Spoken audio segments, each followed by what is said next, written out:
नमस्कार दोस्तों। Inspired official YouTube channel में आपका स्वागत है। धीरे बोलो कोई सुन ना ले, ये बात हम सबके कानों में पड़ी होगी और हमारे मुंह से भी निकली होगी। लेकिन सोचने की बात यह है कि यह वाक्य कब कब हमारे मुंह से निकलता है और कब कब हमारे कानों में पड़ता है, क्योंकि ऐसे कम ही गुप्त राज होते हैं जो हम दूसरों के कानों में पड़ने नहीं देना चाहते। अक्सर परिवार में अशांति का कारण हम स्वयं ही होते हैं। एक समय की बात है, एक नगर में अमर नाम का एक युवक रहता था। वह युवक बहुत गरीब था, पैसे नहीं थे। उसके पास 2 वक्त की दाल रोटी भी बड़ी मुश्किल से उसको नसीब होती थी।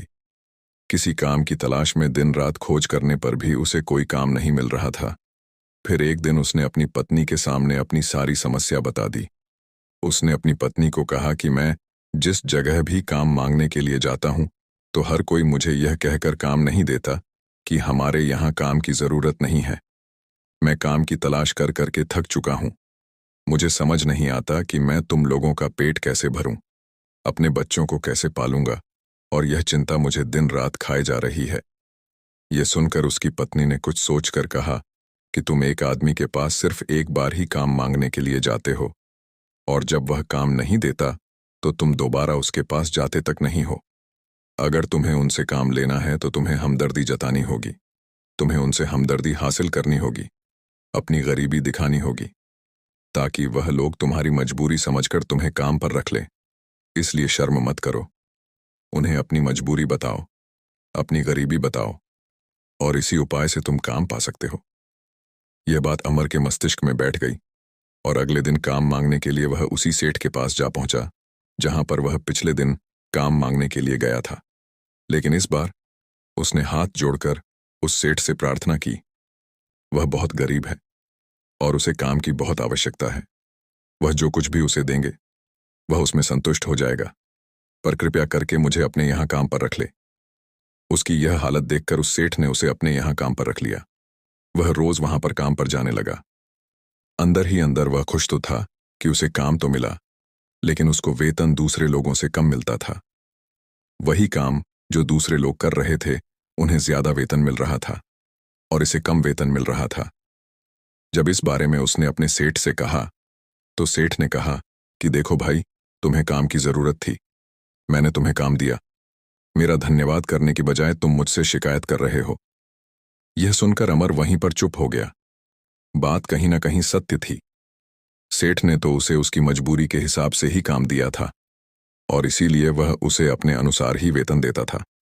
लेकिन धीरे धीरे उसने यह बात अपने सगे संबंध, संधियों और अपने दोस्तों को भी बताना शुरू कर दी कि उसका सेठ कैसा आदमी है और उसे कितना वेतन देता है। समय बीतता रहा। अमर पूरी लगन के साथ अपना काम करता रहा, लेकिन अब परिस्थितियां बदलने लगी थीं। सेठ अब अमर से दूसरे लोगों से ज्यादा काम लेता था और उनसे कम वेतन उसे देता था। यह बात अमर के मन को बहुत खलती थी।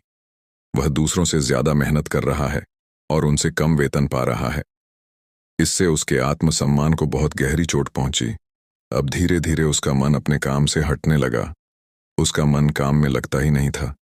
जाहिर सी बात है कि ऐसी जगह किसका मन लगेगा जहां आदमी को अपने आत्मसम्मान के साथ समझौता करना पड़े। इसीलिए जल्द ही उसने अपना काम छोड़ दिया और वह घर पर आकर खाली बैठ गया। अब उसके पास घर का खर्चा चलाने के लिए भी पैसे नहीं थे। इसीलिए उसने अपने सगे संबंधियों और अपने दोस्तों से सहायता मांगना शुरू की। लेकिन उसके दोस्त उसके सामने तो उसे दया का पात्र समझते थे, उसे दिलासा देते थे, लेकिन पीछे से उसका मजाक उड़ाते थे। वह कहते कि कितना बेवकूफ है, सेठ ने इतना काम लिया और बेचारे को पैसे भी नहीं दिए। अरे हम इसको पैसे दे दें तो ये कल हमारा भी पैसा नहीं वापस कर पाएगा। इसकी ऐसी हालत है, काम तो इसके पास कुछ है नहीं, पैसा कहाँ से ला कर देगा। और इसी वजह से अमर की हालत दिन पर दिन खराब होती जा रही थी। अब वह दिन रात तनाव में रहने लगा था। वही दोस्त, वही सगे संबंधी जो उसके अपने होने का दिखावा करते थे, वह उसे दया का पात्र समझ रहे थे। उन्हें उसके ऊपर तरस आता। सब लोग आकर उसे ज्ञान तो बहुत देते थे, लेकिन कोई सहायता नहीं करता था। और अक्सर ऐसा ही होता है, ज्ञान देने वाले तो बहुत मिल जाते हैं, लेकिन मदद करने वाले, उंगली पकड़कर, हाथ पकड़कर आगे चलाने वाले कितने लोग मिलते हैं। फिर एक दिन उसे पता चला कि पड़ोस वाली गांव में एक बौद्ध भिक्षु आया हुआ है जो बहुत ही ज्ञानी है। अमर इतना तनाव में था कि उसे कोई रास्ता नजर ही नहीं आ रहा था। इसीलिए जाने अनजाने वह उस बौद्ध भिक्षु के पास पहुंच जाता है। वहां पहुंचकर वह सीधे उनके पैरों में गिरकर रोने लग जाता है। वह रोते रोते उन्हें अपनी सारी परिस्थिति बताता है कि किस तरह उसके सेठ ने उसका फायदा उठाया और उसके सगे संबंधी उसके साथ कैसा व्यवहार रखते हैं। सारी बातें सुनकर बौद्ध भिक्षु ने उसे चुप कराते हुए कहा कि भंते, यह सारी समस्याएं तुम्हारी बुद्धिहीनता, तुम्हारी मूर्खता के कारण उत्पन्न हुई है। अगर तुम्हारे अंदर विवेक होता तो इनमें से एक भी समस्या तुम्हारा चित्त को दुखी नहीं कर सकती थी। लेकिन तुमने अपने अविवेक के कारण, अपनी मूर्खता के कारण खुद ही अपने रास्ते में कांटे बिछा दिए। परंतु आज मैं तुम्हें 7 ऐसी बातें बताने जा रहा हूं जो भूलकर भी किसी को मत बताना। और इन बातों का अनुसरण करते हुए तुम बाहर से मिलने वाले दुखों को तो दूर कर ही सकते हो जो बेवजह दुनिया की वजह से तुम्हारे अंदर पनपते हैं। पहली बात जो किसी को नहीं बतानी चाहिए वह है अपनी मजबूरी का दिखावा करके दूसरों का दया पात्र बनकर उनकी सहायता लेने की गलती कभी मत करना। हो सकता है कि आज वह तुम्हारी मजबूरी देखकर तुम्हारी सहायता कर दे, लेकिन कल वह तुम्हारा फायदा उठाने से भी नहीं चुकेगा, और अगर फायदा भी नहीं उठाया तो दूसरों के सामने तुम्हारा मजाक बनाने में वह आदमी कभी नहीं झुकेगा। इसीलिए कभी भी अपनी मजबूरी का दिखावा मत करो। अगर घर में 2 रोटी है, सूखी रोटी है, तो वहीं खाकर सो जाओ, लेकिन दूसरों को इसके बारे में भनक तक नहीं लगनी चाहिए। जरा आप खुद सोचो, मजबूरी बताने का क्या प्रयोजन होता है एक इंसान का? या तो वह दूसरों से सहानुभूति हासिल करना चाहता है या उनसे कोई आर्थिक मदद चाहता है। लेकिन अगर दोनों ही परिस्थितियां आप देखें तो दूसरा आदमी आपका फायदा उठाने से नहीं चुकेगा, और अगर वह फायदा नहीं भी उठाएगा तो अपनी नज़र में तो वह आपको मूर्ख और बेवकूफ़ ही समझेगा, और दूसरों के सामने आपका मजाक तो ज़रूर बनाएगा। इसीलिए अपनी मजबूरी के बारे में कभी किसी को मत बताना। दूसरी बात जो किसी को भी नहीं बतानी चाहिए वह है अपनी अतीत की गलतियां और भविष्य की रणनीतियां। जरा सोचो कि अगर हम अपने अतीत की गलतियां किसी दूसरे को बताते हैं तो उसका क्या प्रभाव होगा। वह गलतियां ठीक तो नहीं की जा सकती, जाहिर है, तो उन्हें बताने का क्या प्रयोजन रह जाता है। आप अपने अंधेरे पक्ष को खुद दुनिया के सामने बता रहे हो, खुद अपनी गलतियां दूसरों के सामने बता रहे हो। इससे उस आदमी की नज़र में आपका एक चरित्र घटित हो जाएगा और वह भविष्य में हमेशा आपको उसी नज़रिए से देखेगा।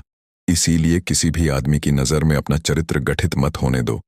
और जरा सोचो कि आप व्यर्थ में ही अपने भविष्य की रणनीतियां दूसरों के सामने बता रहे हो।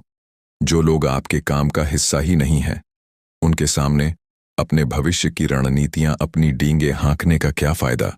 वह लोग आपकी सहायता तो नहीं करेंगे, लेकिन आपकी भविष्य की रणनीतियों में बाधा जरूर बन सकते हैं। आप खुद अपनी विवेक का इस्तेमाल करिए और सोचिए कि आपके साथ भी ऐसा हुआ है कि आपने अपनी भविष्य की रणनीति किसी को बताई हो और वह कामयाब ना हुई हो। जरूर हुआ होगा, जरा गौर से सोचिए। तीसरी बात जो किसी को नहीं बतानी चाहिए वह है अपने घर की बातें। जो भी हमारे घर के अंदर आपस में बातचीत होती है, हमारे माँ बाप के साथ, हमारी पत्नी के साथ, हमारे बच्चों के साथ, वह बातें परिवार तक ही सीमित रहनी चाहिए। अगर आप इन बातों का दूसरों के सामने ढिंढोरा पीटते हो तो दूसरों को आपके घर में घुसने का एक मौका मिल जाता है और वह इसका फायदा उठाने से कभी नहीं चूकेंगे। वह आपके परिवार के सदस्यों को आपसे दूर लेकर जाने की कोशिश करेंगे। अक्सर ऐसा होता है। हम समाज में देखते हैं कि हम अपने घर के झगड़ों को कम करने के लिए उन झगड़ों को अपने पड़ोसियों और दूसरे सगे संबंधियों को बता देते हैं, लेकिन इससे आपको सहायता कभी नहीं मिली होगी, बल्कि आपके घर की लड़ाई झगड़े और ज्यादा बढ़ गए होंगे और वह जाहिर है वह बढ़ेंगे।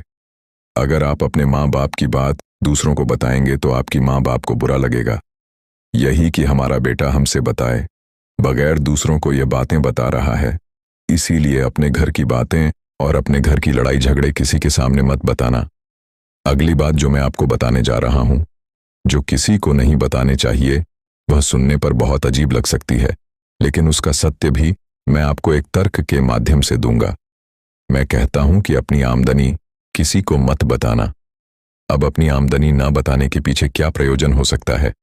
जरा सोचिए कि आप अपनी आमदनी अपने दोस्तों को बता देते हैं, तो जब आपके दोस्तों को जरूरत पड़ेगी तो वह सिर्फ आपको ही याद करेंगे, क्योंकि उनको पता है कि अगर आपकी आमदनी ज्यादा अच्छी है तो आप ही उनकी मदद कर सकते हैं, और इसीलिए ज्यादा लोग आपसे सहायता मांगेंगे। और जब आप उनकी सहायता नहीं करेंगे तो वह सोचेंगे कि इस आदमी के पास पैसे हैं, मेरी सहायता कर सकता है, लेकिन यह सहायता कर नहीं रहा है। और इसीलिए आपकी आमदनी आप दोनों दोस्त के बीच एक झगड़े का कारण हो सकती है। कम आमदनी होगी तो लोग मजाक उड़ाएंगे, और ज्यादा होगी तो सहायता मांगेंगे, तो अपनी आमदनी बताने का कोई प्रयोजन नहीं है। अगली बात जो मैं आपको बताने वाला हूं उसे गांठ बांध लेना और किसी को यह बात मत बताना। अपनी कमजोरी और अपनी ताकत अक्सर इंसान को पता नहीं होता है कि उसकी कमजोरी या उसकी ताकत क्या है।